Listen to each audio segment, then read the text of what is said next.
You've been taught to fear death your entire life, as if it's the final frontier, a door you'll only pass through once your body collapses. But what if that door already opened and everything you call life is what happens after? It sounds absurd until you start noticing the cracks in the system, the patterns that repeat, the emotional déjà vu that makes no logical sense, the way time bends in moments of pain or awe, the way certain people feel like memories, not new encounters. These aren't glitches, they're whispers, reminders, echoes of a truth you knew before you arrived here. This isn't the world before death, it's the world after. You didn't survive birth, you transitioned through death. What you call a beginning was actually an entry point into a karmic simulation, a realm built not for punishment, but for purification, for refinement, for remembrance. Think about it. Why does this world feel just real enough to believe, but strange enough to question? Why do people who die for a moment and come back describe a reality more vivid than this one? Because compared to where you came from, this realm is dense, slowed down, like trying to run underwater. And yet, within that slowness is opportunity, to see your reflection, to face your fears, to alchemize the wounds you carried in. You're not here to survive, you're here to wake up. This realm is not your origin, and it's not your destination. It's a classroom, a mirror, a matrix of consciousness responding to every belief you hold and every emotion you suppress. You're not trapped, you're immersed. And the question isn't whether you'll die. You already did. The question is, will you remember? The system isn't broken. It's precise. Every frustration, every delay, every heartbreak, engineered. Not by a cruel god or distant force. By you, the real you, the higher intelligence behind the veil. The architect of this afterlife playground who decided to forget itself just long enough to remember through experience. Every trigger is a breadcrumb, every pattern a riddle. Every person who hurts you is a karmic actor reading a script you wrote, not to punish, but to awaken. Because awakening doesn't come from comfort, it comes from compression, from questioning, from cracking open under the weight of illusion until you begin to see the scaffolding holding everything together, and that scaffolding is consciousness. You've been taught that your brain creates consciousness, but the ancients knew better. The mystics knew, the ones who could leave their bodies and return with secrets that still terrify the systems built to keep you asleep. They knew consciousness isn't the product of the brain. It's the source from which your brain emerged. Your body is a vessel, an avatar, a diving suit you wear in this ocean of polarity, but the awareness watching from behind your eyes. That's the real you. Timeless, indestructible, always observing, always dreaming, always evolving. And this dream you're in now? It has rules, feedback loops, delayed reactions designed to teach you cause and effect. Thought becomes belief, belief becomes pattern, pattern becomes destiny. Not because the universe is cruel, but because it's responsive. It doesn't give you what you want, it gives you what you are. And what you are is the author, the actor, and the witness of every scene. This is the afterlife. You don't remember crossing over, because forgetting was part of the design. If you remembered everything, every past life, every choice, every realm, you wouldn't engage with the simulation, you wouldn't take it seriously, and so you chose to forget. You chose to shrink into a body, adopt a name, accumulate wounds, and then find your way back. And if you're hearing these words now, then you're close. Because this realm responds not just to action, but to awareness. When you begin to notice the patterns begin to change. When you stop reacting and start reflecting, you shift the entire simulation. When you stop asking, why is this happening to me, and start asking, what is this showing me about me, you step into your role as the dreamer, not the dreamer. There are signs, always. Subtle, symbolic, persistent, repeating numbers, uncanny timing, conversations that strike a chord you didn't know you had. These aren't coincidences, they're messages. Synchronicities are the language of your higher self. Echoes of your past lives, your soul contracts, your unfinished business.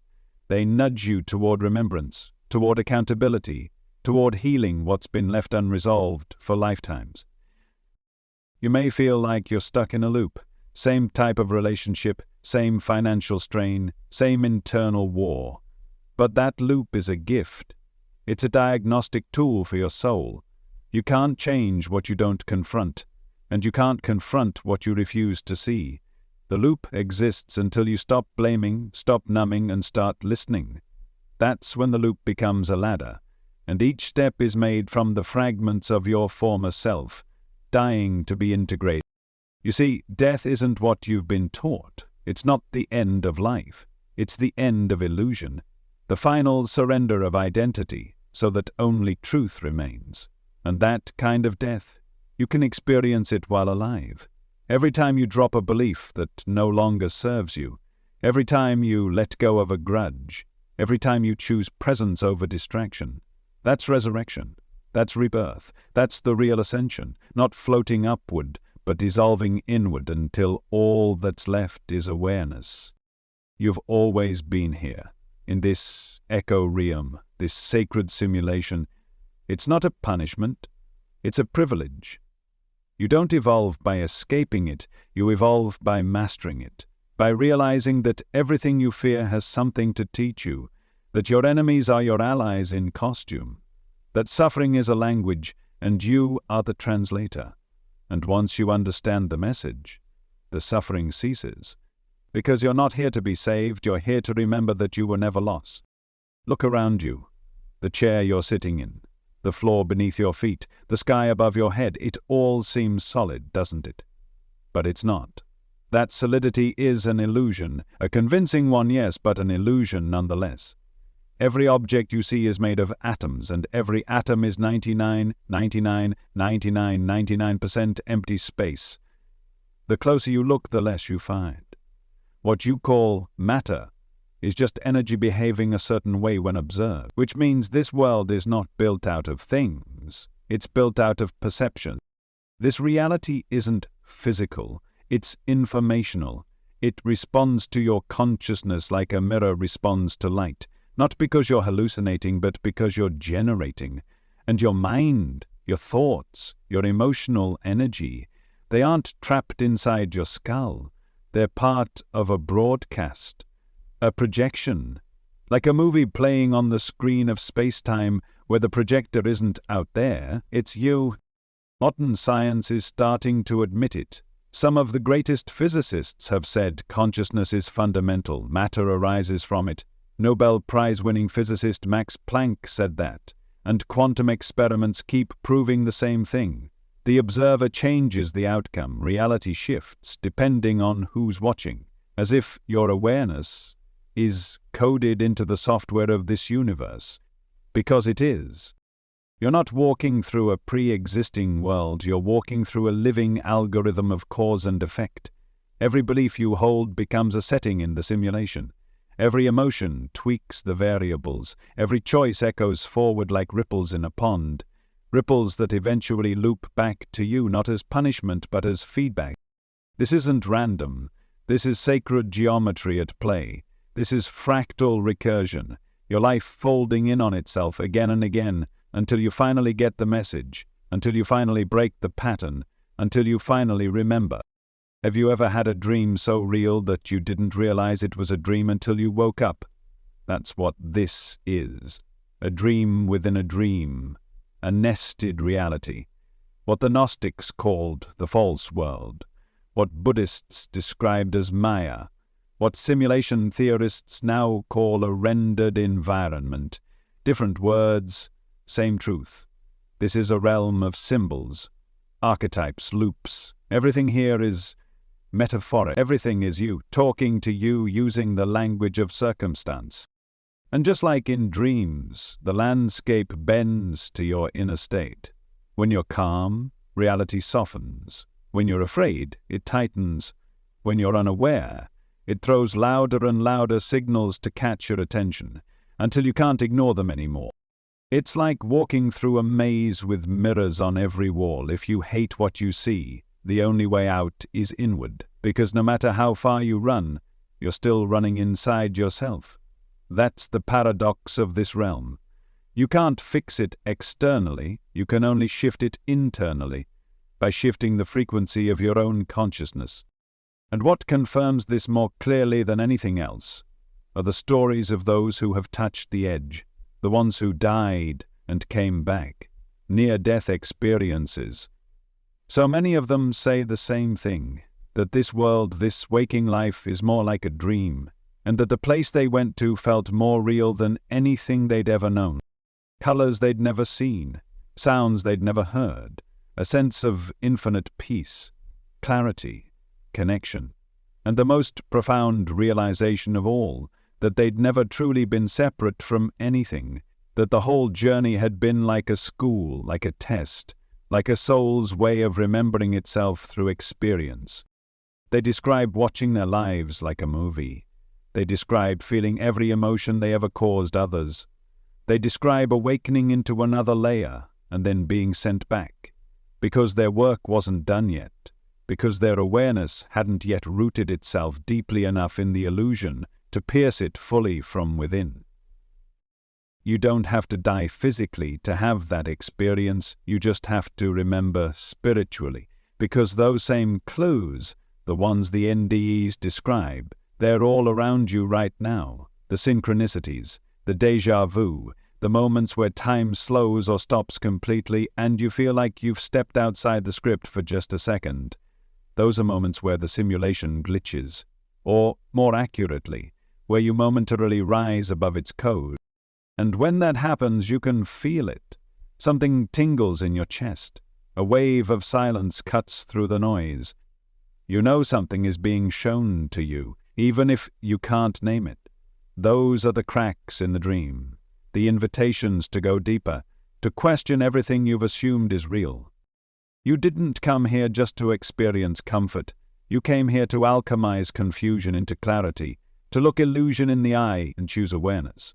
You came to become lucid inside the dream, to realize that the pain, the beauty, the struggle, and the joy are not happening to you, they're happening through you. And as you remember that, the rules start to change.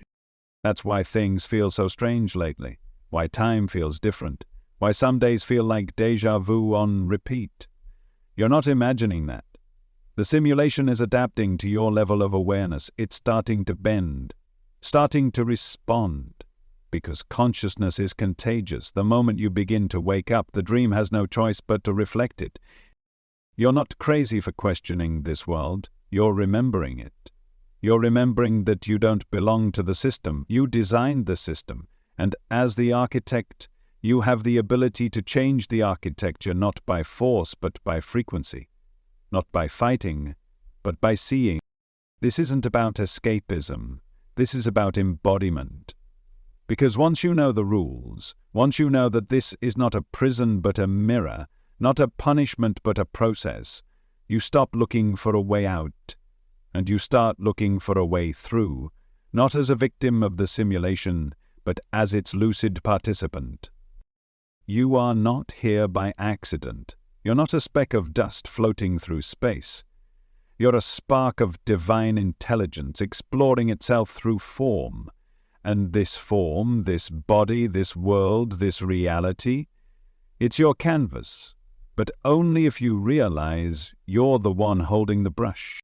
You don't remember dying, not because it didn't happen, but because it was designed that way. You already crossed the threshold. You've already been through the veil. But in the moment of that transition, something extraordinary occurred. You chose to forget, not by force, not by punishment, but by deep sacred intention.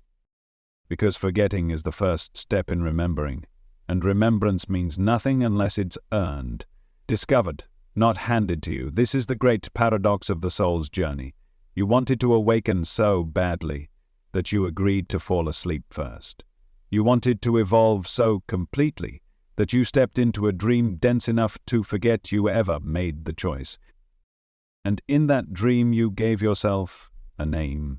You were assigned a birthday, a family, a culture, a body, all carefully chosen, all encoded with meaning. You didn't just incarnate, you contracted.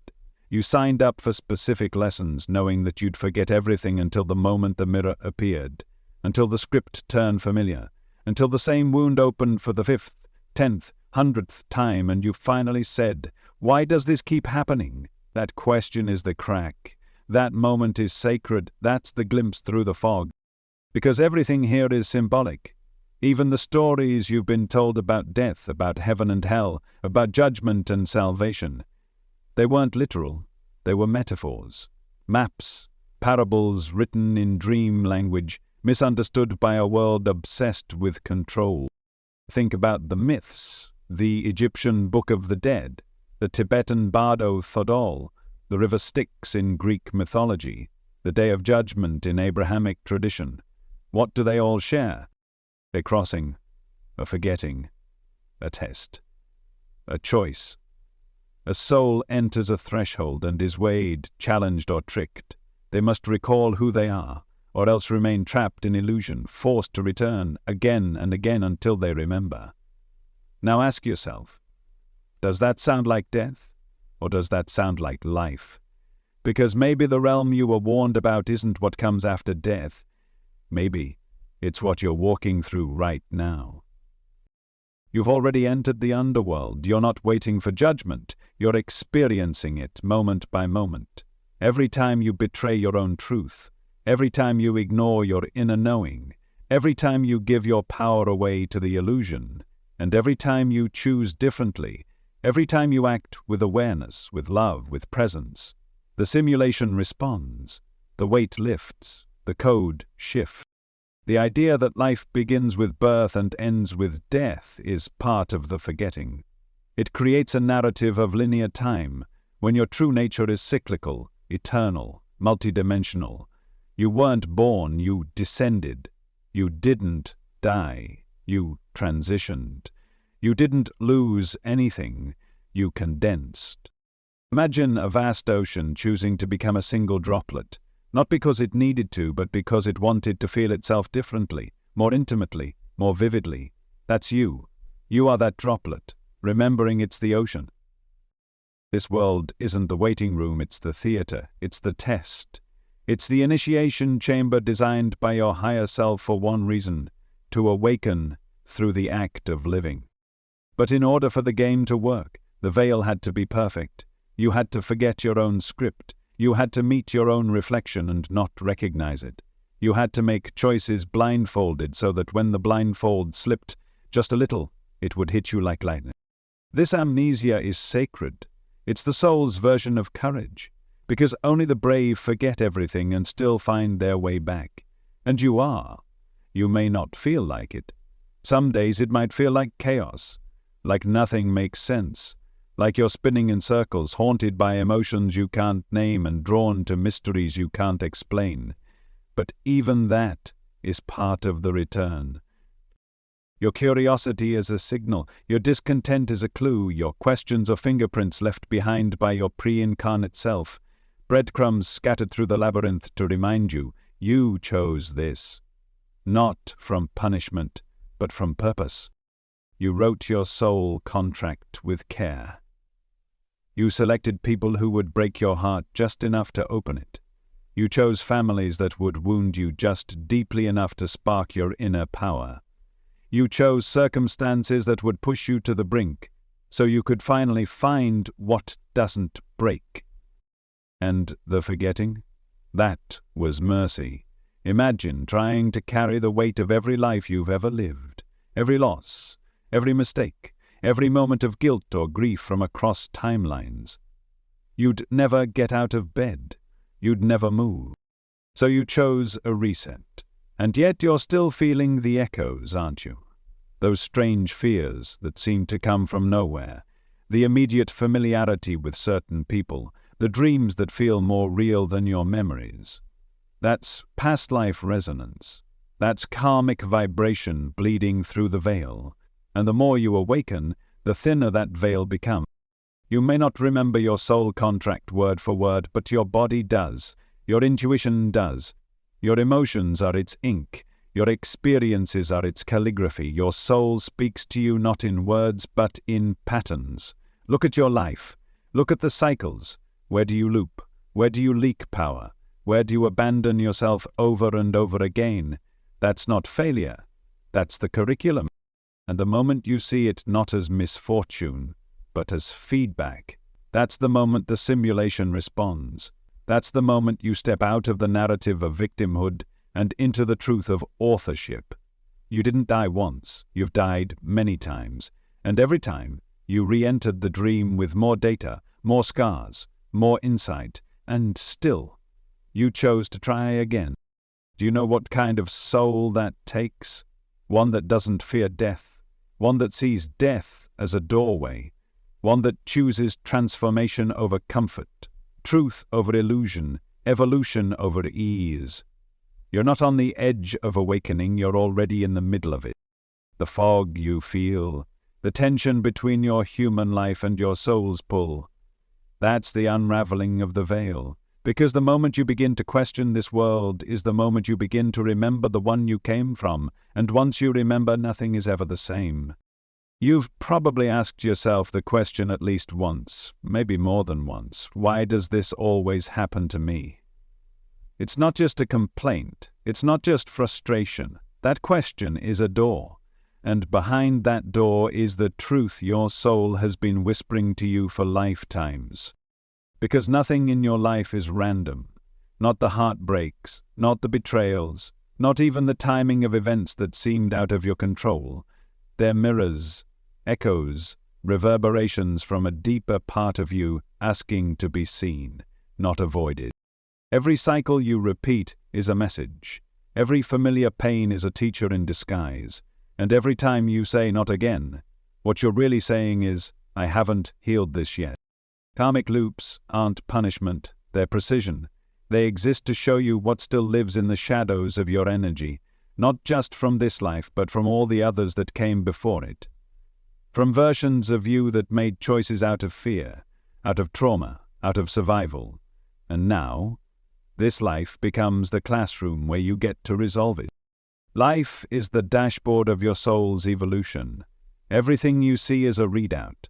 Your relationships, they reflect your boundaries, your self-worth, your willingness to forgive or your refusal to.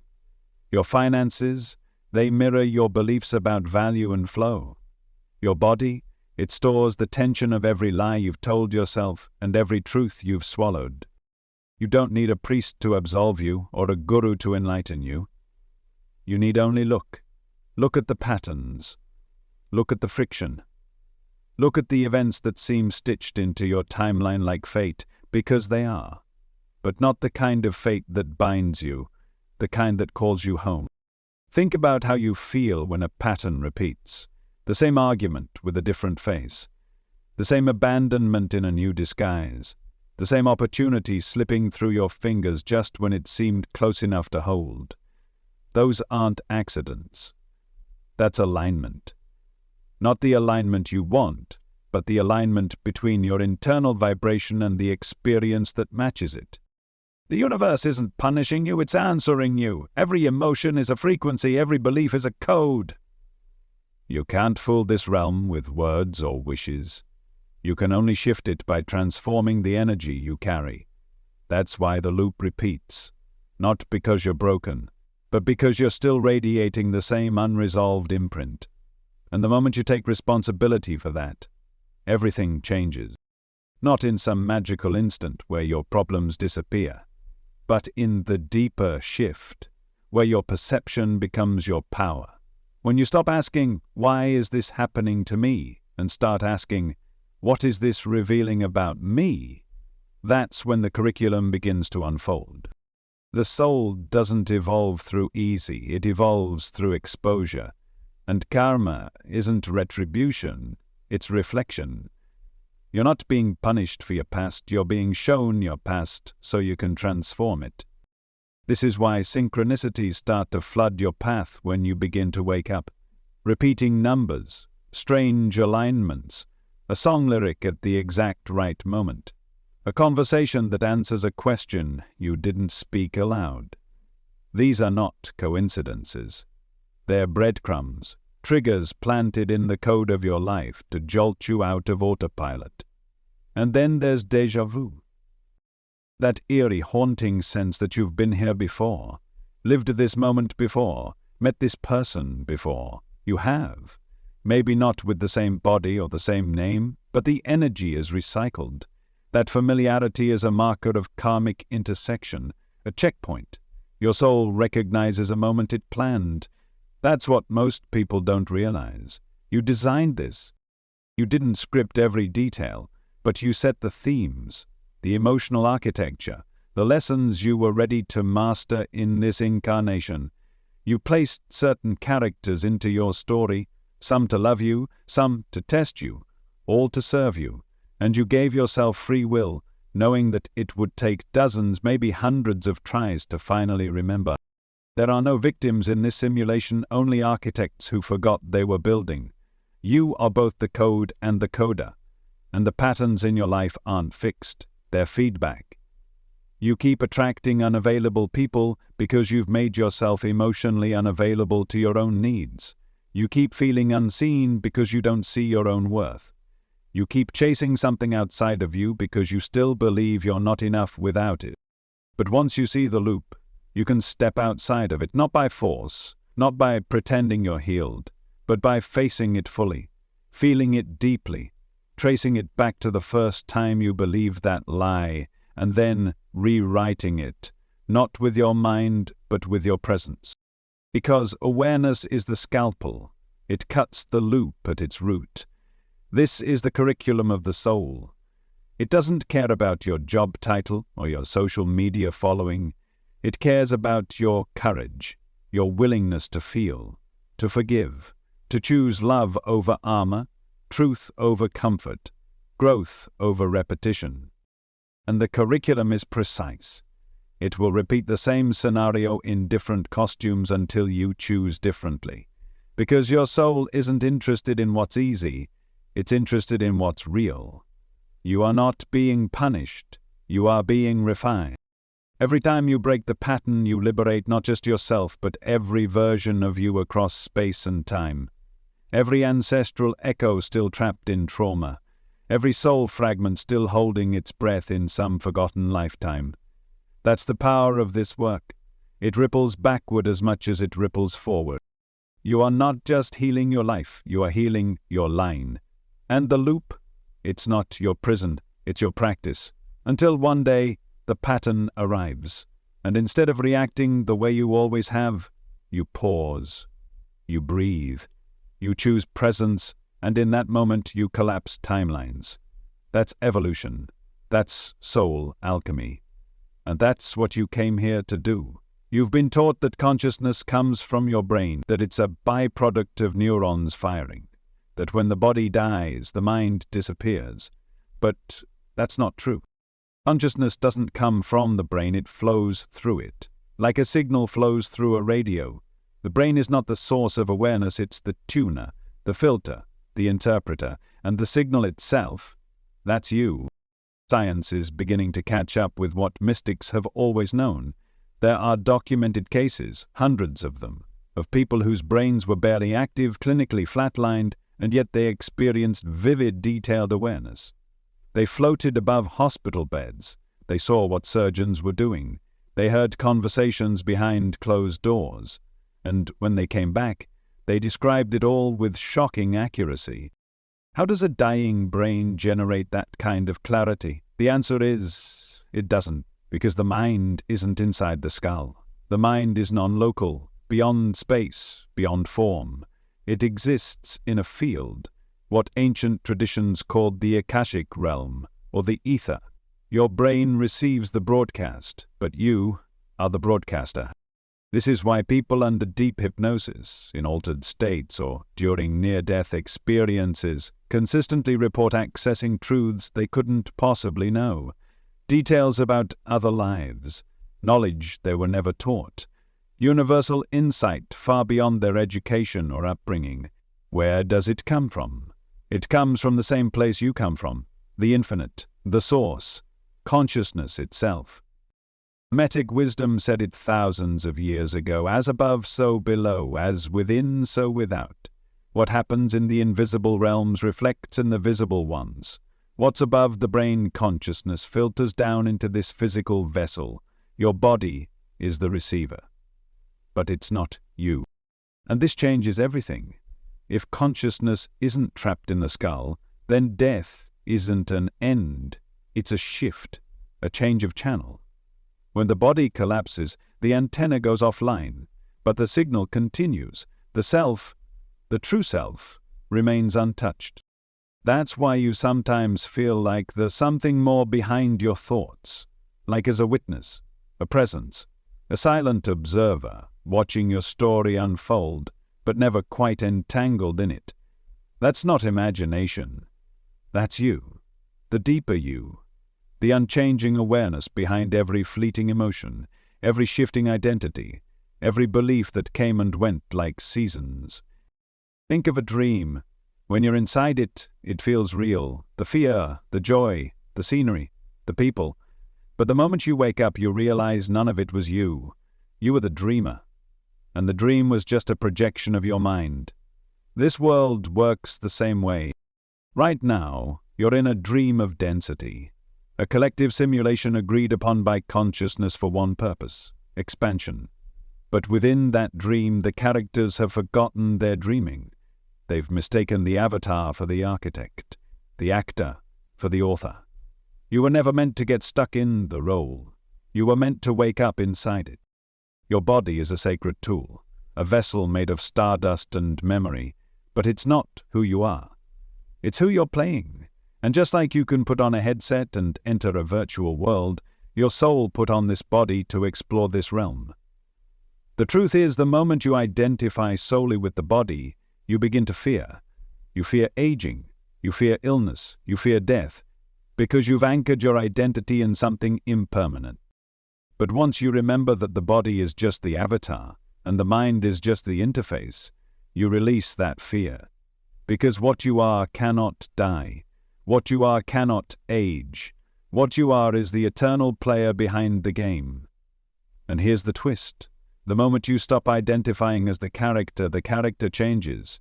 When you realize that your thoughts are not you but passing weather, your mind clears. When you realize that your emotions are not you but energetic signatures, your heart heals. When you realize that your story is not you but just one chapter in a library of infinite lives, your soul expands, and suddenly you begin to live differently. You stop clinging, you stop controlling, you stop trying to fix what was never broken to begin with. You start observing, trusting, creating not from fear but from awareness. This is the awakening that the ancients pointed to. It's what the sages called moksha, what the Buddhists called enlightenment, what mystics whispered about in hidden texts for centuries, that heaven is not a place, but a perspective. A shift from believing you are the dream to realizing you are the dreamer. You don't need to escape your body, you need to inhabit it more fully, as awareness. Not as a prisoner, but as a presence. When you walk through this world as the dream, like just a dream, you reclaim your power. You stop playing small. You stop outsourcing your divinity. You stop asking others to define your worth because you know, deeply, unshakably, that what you are is not of this world. It's in it, yes, but not from it. That's why the world feels strange sometimes. That's why nothing fully satisfies you. You're not broken. You're remembering. You're remembering that this reality is temporary, that your body is temporary, that even your mind is temporary. But the you that's aware of all of this, that's eternal. So don't be afraid of your thoughts, witness them. Don't be afraid of your emotions, feel them. Don't be afraid of your body, honor it. But remember, it's not the end of you.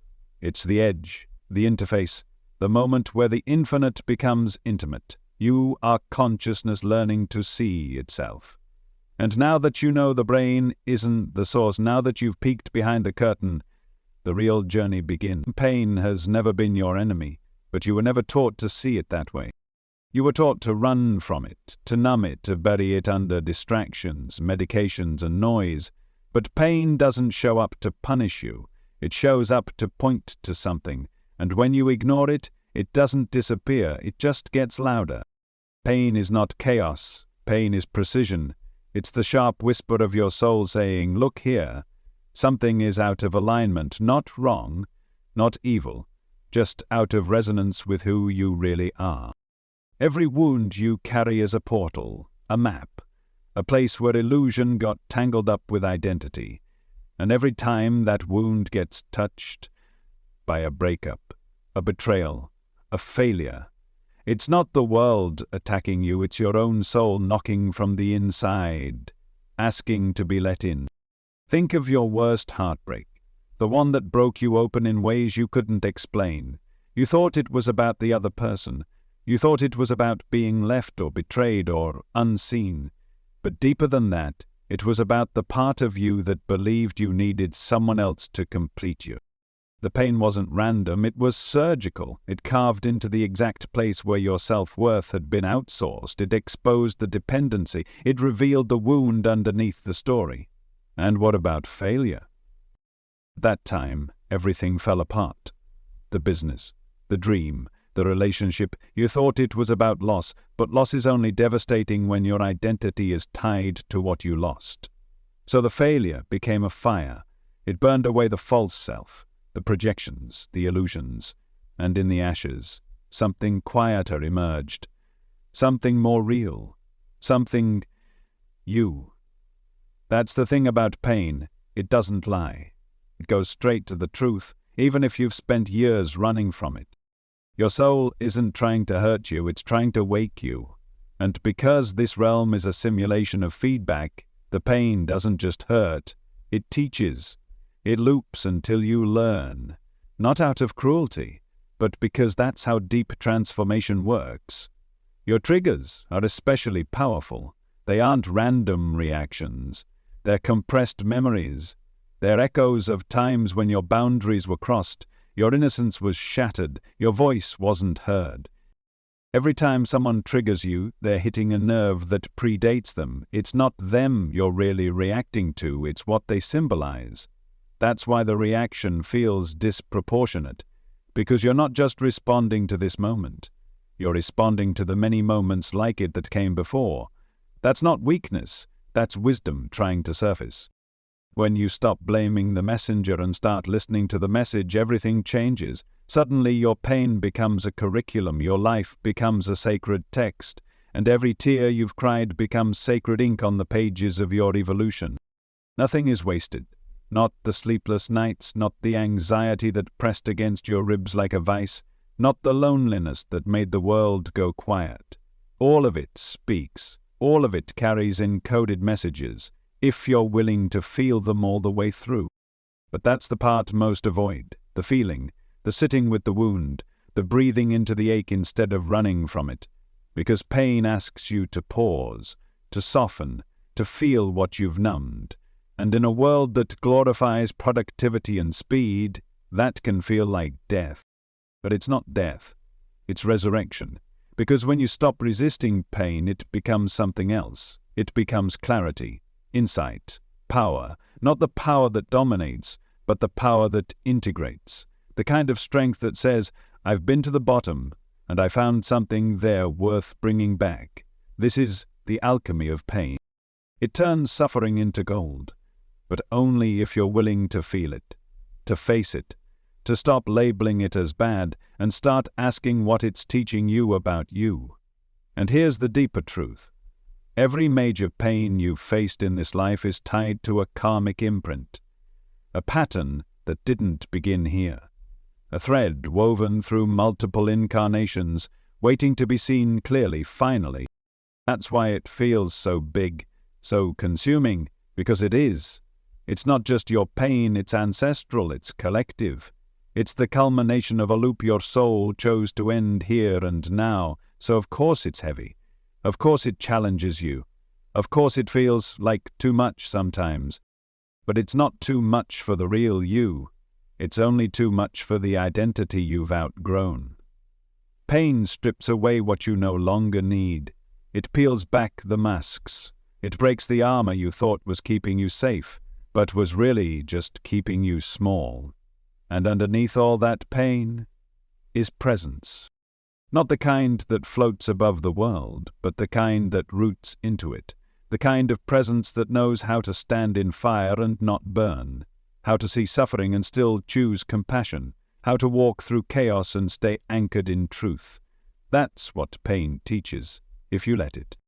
It teaches humility, not the kind that bows to others, but the kind that bows to the wisdom of the moment. It teaches empathy, because once you've faced your own darkness, you stop judging others for theirs. And it teaches discernment, the ability to know the difference between real and false, love and addiction, intuition and fear. Every scar on your heart is a sacred map, every wound is a doorway, and every time you walk through that doorway, instead of running away, you reclaim another piece of yourself. You didn't come here to avoid pain, you came to transform it. And through that transformation, you become something more than a survivor. You become a rememberer of your purpose, of your power, of your wholeness. Because on the other side of every wound is a truth you forgot, and pain is how you find it again. You didn't fall into this life. You constructed it. Every twist, every turn, every heartbreak, every synchronicity, none of it is random. None of it is punishment. It's design. And the designer is you. Not the you sitting in a chair right now, not the personality with a name and a history. The deeper you, the eternal one, the architect that exists outside of time, who saw across dimensions and chose this life with surgical precision. You didn't build a prison, you built a mirror. You didn't create a trap, you created a path. But for the path to work, you had to forget that you made it. And so here you are, walking through scenarios you helped script, meeting people you chose again and again across lifetimes, living inside loops you designed to wake you up, not to torture you, but to refine you. It's easy to believe you're stuck, that you're a victim of circumstance, born into a broken world with a broken past. But that belief is part of the illusion you built, because you knew that awakening means more when it's discovered, not given. There's a strange kind of freedom that comes when you realize that no one is doing this to you, not your parents, not your ex, not the government, not even God, because you are not the subject of this simulation, you are the source of it. And yes, there's resistance in hearing that, because taking responsibility on that level feels, But here's the deeper truth. Your soul doesn't think in comfort. It thinks in growth. It sees pain not as cruelty, but as catalyst. It understands that the sharpest lessons create the clearest awakenings, and so before you entered this life, you sat with the blueprint. You saw your past karmas, your old patterns, the imbalances still unresolved, and you mapped out a plan, not a destiny written in stone, but a curriculum coded in vibration. You knew what themes you needed to face: abandonment, power, worth, truth. You knew what energies needed balancing. You selected families that would trigger your old wounds. You chose relationships that would mirror your blind spots. You wrote in delays, detours, even devastation, not to break you, but to prepare you. Because there is no evolution without pressure, and you, being who you are, didn't want half awakenings. You didn't want lukewarm transformation. You wanted full remembrance. So you made it hard to forget. You planted clues in your life that would only make sense when you were ready. You wove sacred numbers into your timeline. You choreographed chance meetings, books falling off shelves, dreams that felt more real than reality. You programmed your awakening into the code of the dream. And now, it's activating. Quantum consciousness explains it better than most people realize. You don't exist in a straight line. You're not a single self moving through time. You're a field, a network of parallel versions, multiple timelines vibrating simultaneously. Each decision you make shifts the frequency of your field. Each act of awareness collapses a wave of possibility into form. You're not just responding to life, you're selecting it. You're drawing experiences to you through resonance, and what you're experiencing now is the exact vibration your soul set in motion long ago. Not because it's easy, but because it's necessary. Your pain, your patterns, your desires, your gifts. They all intersect here, in this simulation you design. And it's not rigid, it's responsive.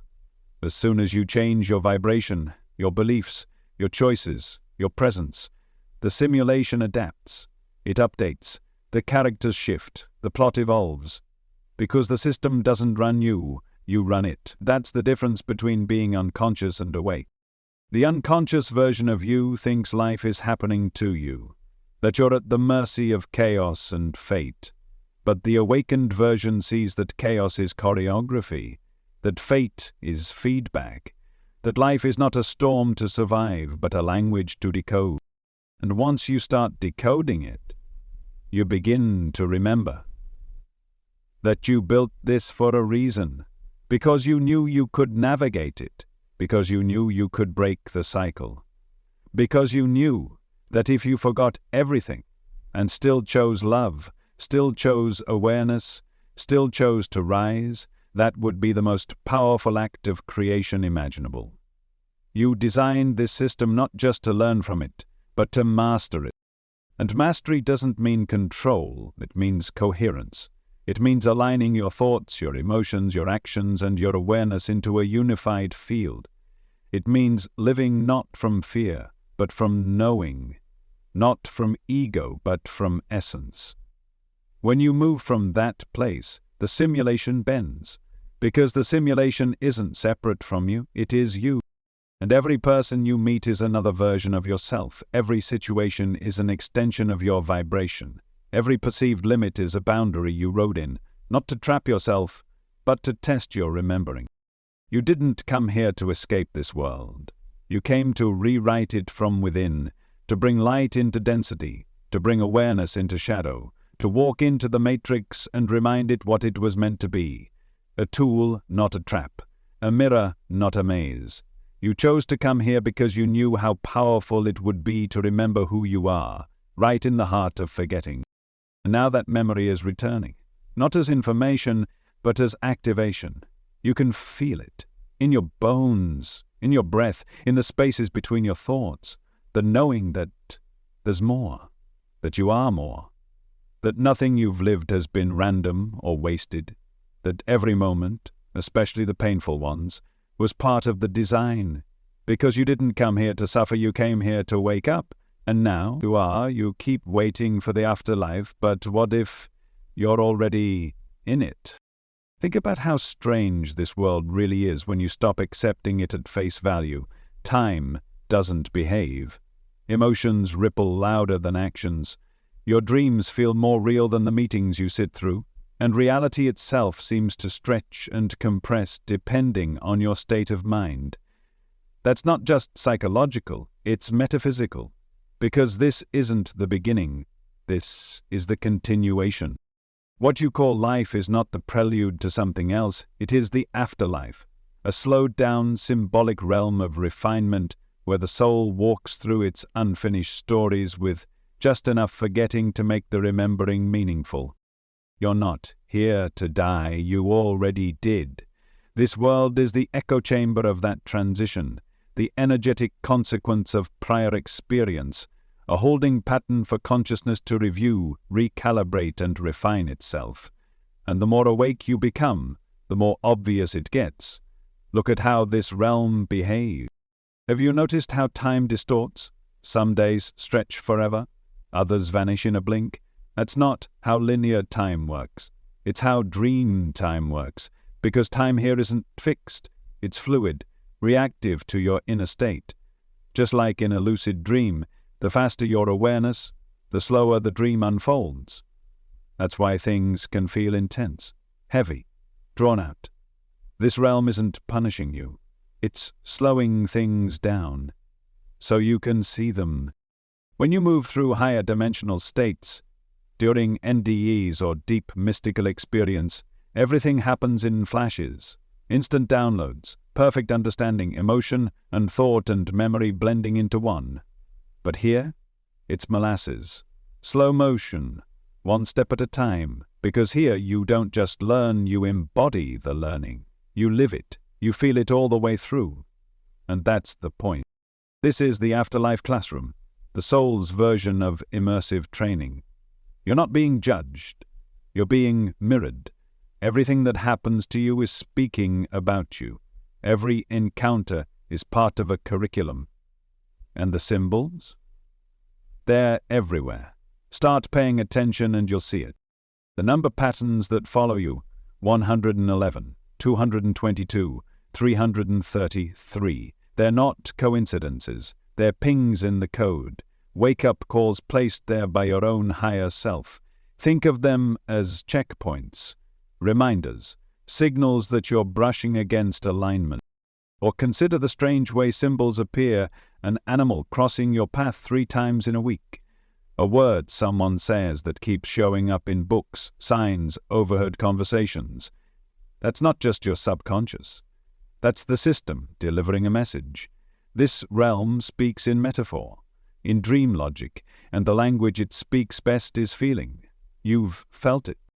That moment of perfect stillness when something inside you clicks and suddenly 1,000 puzzle pieces fall into place without needing words. That's not coincidence. That's the system responding to your awareness. That's the veil lifting. Dreams bleed into waking life. You wake up with an answer to a question you never asked aloud. You meet someone and feel as if you've known them forever. That's not fantasy. That's memory. Soul memory. Pieces of past existences surfacing through the cracks in this simulation.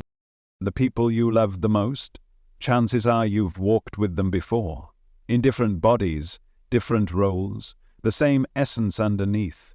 And when you meet again in this realm, there's a pulse, a knowing, a recognition you can't explain but feel in your gut. Even your struggles echo past lifetimes. That irrational fear of water, that inexplicable guilt, that deep ache you can't trace to any event in this life. Its residue, karmic echo, a continuation of the soul's unfinished work, asking to be witnessed, completed, transmuted. This is the real afterlife, not golden gates or fiery judgment, but symbolic echoes of your own energy mirrored back to you through experience. And just like in dreams, logic here often takes a back seat to meaning. You may chase a goal for years, only to find that reaching it feels hollow. Why? Because the goal was never the point. The journey to the goal activated something in you, something the soul needed to encounter. Or you might lose everything you thought mattered, only to discover that what's left behind is the part of you that can't be lost. That's divine subtraction. That's the simulation recalibrating your identity so you can see what was real beneath what was temporary. You're not being punished. You're being sculpted. And the sculpture doesn't always look like peace. Sometimes it looks like chaos, because before light emerges, shadow surfaces. Not to shame you, but to be seen, to be understood, to be integrated. The reason you feel like something's off in this world is because you're remembering. Not with your mind, with your soul. You're remembering that you've done this before, that this isn't your first incarnation, or even your 100th. You're remembering the clues you left for yourself, the signs, the sacred interruptions in the dream, and the more you decode those clues, the more lucid you become. Lucidity doesn't mean escaping the simulation, it means engaging with it differently, as an awake soul, as a conscious dreamer. You stop fighting the storyline, you start reading it. You start listening to what it's telling you about who you really are. And it's telling you this: you are eternal. You are the dreamer inside the dream. You are the architect of the very illusion you're unraveling. And this afterlife is not a mistake, it's a masterpiece. The very fact that you're hearing these words, feeling these echoes, questioning this reality, is the proof that your awareness is expanding, that the veil is lifting, that what you thought was the world was just a mirror, and now that mirror is beginning to shimmer, because you're not just in the afterlife, you're awakening inside it. Waking up doesn't mean burning sage or quoting scriptures. It doesn't mean wearing crystals or repeating mantras you don't feel. Awakening is not about appearing spiritual. It's about remembering who you are inside the dream, and the moment that remembering begins, everything starts to shift. Because this isn't a dream you're meant to escape. It's one you're meant to realize, to master, to walk through consciously. You don't transcend the illusion by denying it. You transcend it by seeing it for what it is. A mirror. A maze. A beautifully coded training ground for your soul's evolution. You've heard the saying, you are the key, but what you may not realize is you're also the lock. You are both the question and the answer, the trap and the map. There is no savior coming to pluck you out of this. Not because you're abandoned, but because you're sovereign. You wrote this story with the power to rewrite it from within. The world doesn't need to be fixed, it needs to be seen clearly. And clarity only comes from awareness, not from changing the outer forms, but from remembering the inner source. Because the dream only loosens its grip when you stop mistaking it for who you are. That's the game. And most never realize they're playing it. They chase success thinking it will bring them home. They seek approval thinking it will heal their worth. They run from pain thinking they can outpace their shadows, but no matter how fast they move, the simulation reflects them back, again and again, until they finally turn inward and ask, what am I not seeing? That moment, that inward turn is the real awakening, not because it gives you power, but because it returns you to it. You begin to see that your reactions are not reality. They're indicators. You realize that the fear, the doubt, the frustration, they're not enemies, they're messengers, waking you up from autopilot. And once you start listening to those messengers instead of fighting them, your relationship with the world changes. You stop trying to control it, you start relating to it. You see that life isn't happening to you, it's happening through you, around you, as you, that everything you encounter, every person, every delay, every unexpected twist, is tailor-made to show you yourself more clearly. Because the soul's only real mission here is to remember. To remember that it's not the story, it's the awareness behind the story. To remember that it's not the identity, it's the presence within the identity. To remember that it's not the victims, not the hero, not the villain. It's the observer of the entire play, waking up inside the theater and realizing the script was never the point. The seeing was. And the more you see, the more the illusion bends. You begin to notice how the simulation softens when you're present, how resistance melts when you stop fighting and start feeling, how people shift when you drop your masks, how time slows down when you enter the now. This is the magic they don't teach you in school. Not because it isn't real, but because it's too real.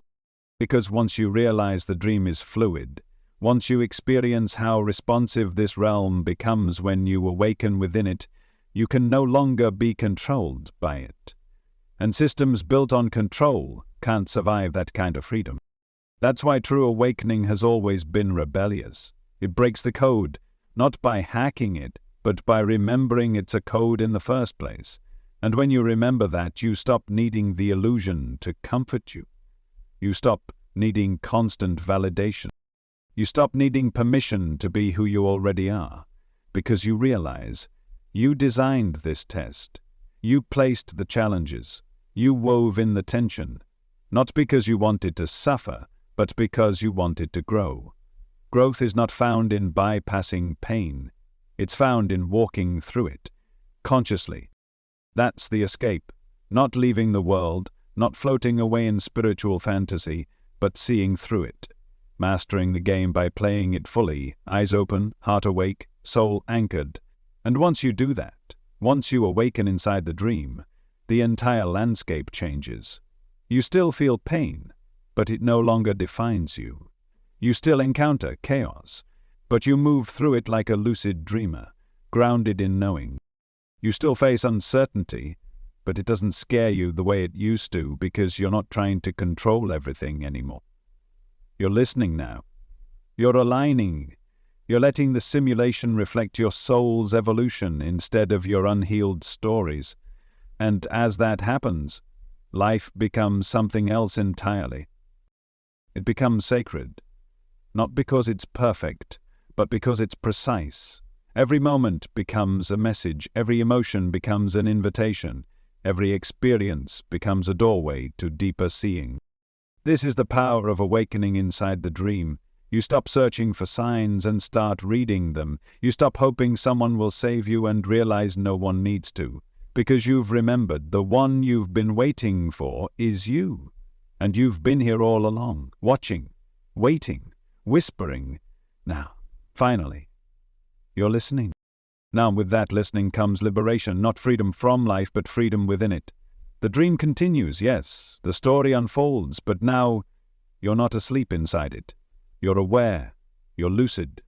You're walking through the illusion with eyes wide open, and that changes everything. Because awareness doesn't just shift your perception, it rewrites the simulation, and in doing so, it rewrites you. You're not here to escape the loop, you're here to break it. Not by running, not by denying, but by integrating everything you've remembered into the life you're still living. Integration means living with your eyes open, your heart open, your awareness turned inward even as you move outward. It means taking all the insights, all the revelations, all the awakenings, and embodying them moment by moment in the ordinary rhythms of your day. The loop was never a prison. It was a pattern, a fractal of your own energy, repeating until you chose something new. And now you've seen it, you've felt it, you've named it. The only thing left is to live differently. That begins with radical responsibility. No more waiting to be rescued. No more blaming the past. No more outsourcing your power to lovers, teachers, systems, or saviors. Awakening is not just awareness, it's ownership. It's recognizing that everything you experience is shaped by the frequencies you carry. That healing isn't found in fixing the world. It's found in decoding how the world mirrors you. Self-inquiry becomes your compass. Not judgment, not shame, just deep, honest reflection. Why did that moment trigger me? What am I clinging to? What story am I telling about myself? These aren't just thoughts. They're portals. Questions that unravel the old scripts you've been reciting in the dark. And as you answer them, quietly, truthfully, the story shifts. Presence becomes your sanctuary, not escaping the world but fully inhabiting it, feeling your breath in your body, tasting the emotion in your chest, hearing the silence between your thoughts. Because presence is the doorway. It's the only place the loop loses its grip, the only place where time dissolves and truth becomes tangible. Presence is the real heaven, not a realm above, but a reality within, where illusion falls away and what remains is raw, direct, and divine. When you live from that space, the world doesn't get easier. It gets clearer. You see the lies faster, the patterns sooner, the distractions for what they are, and instead of getting pulled back into the game, you move through it like one who remembers. You stop chasing meaning. You start being the meaning. You stop grasping for love. You start radiating it. You stop fearing death. You start living beyond it. This is what it means to live as one who knows. It's not about perfection. It's about presence. It's not about escaping pain. It's about feeling it clearly. It's not about having all the answers. It's about knowing which questions matter most. You walk through the marketplace of illusions without needing to buy into any of them. You engage, you love, you create, but without forgetting who you are beneath the masks. You laugh without losing awareness. You cry without collapsing into the story. You dance through the hologram as one who knows it's a dance, and something subtle yet powerful begins to happen. Reality responds differently. The simulation begins to reshape itself around your clarity. People shift. Doors open. Time bends. Not because you're manifesting from ego, but because you're aligned with truth. The system bends to your vibration, not your desires. And when your vibration is coherent, the path unfolds with elegance. You no longer need to escape the loop because you've transcended it. You don't stop experiencing challenges. You just stop seeing them as punishment. They become refinement, sculpting, proof that your soul is still stretching into its next layer of embodiment. The loop only exists to reflect what you haven't yet owned. Once you own it, integrate it, and meet it with full awareness, it dissolves, the karmic pattern releases, and something new emerges, something higher, something you.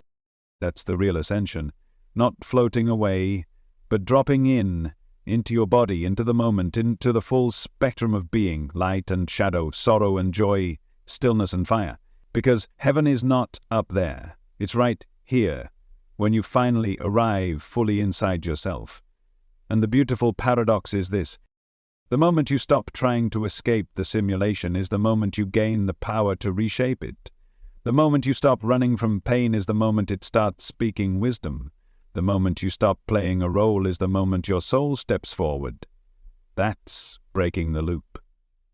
That's why you came here, to remember who you are, to reclaim your design, to rewrite the code from within, not by force, but by frequency.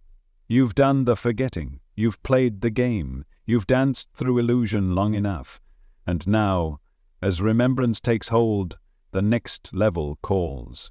Not as an escape, but as an expansion, a deeper integration, a more luminous embodiment.